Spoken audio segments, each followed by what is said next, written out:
Good afternoon, I am Dr. Sheetal Gupta. Today we are going to learn how to do arthroscopic meniscus repair.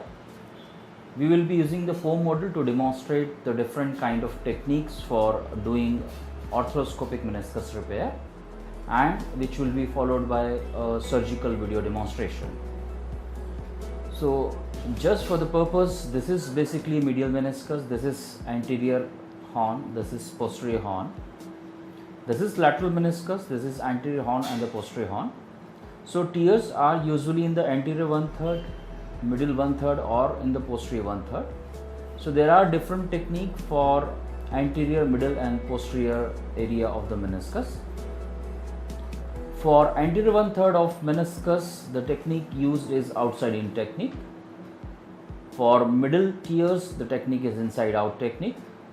And for the posterior horn, we use all inside technique. So we got a different set of instruments to do this. So this is a micro suture lasso from Arthrex, which is used for anterior tears for outside in technique.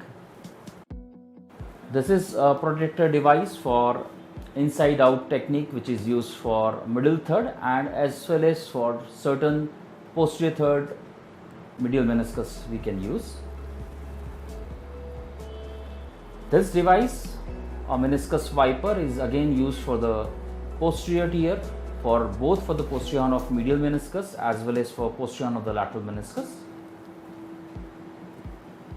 And finally we got all inside repair using the cinch tool for the posterior horn of the medial meniscus as well as for the posterior horn of the lateral meniscus.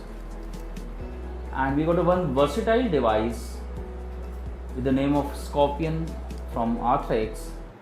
So this I am using for all kind of tear, for anterior tear, for middle tear, for posterior horn of medial meniscus, posterior horn of lateral meniscus, for ramp repair, for root repair. So this versatile device, we will show how you can do all kind of repair using a single device.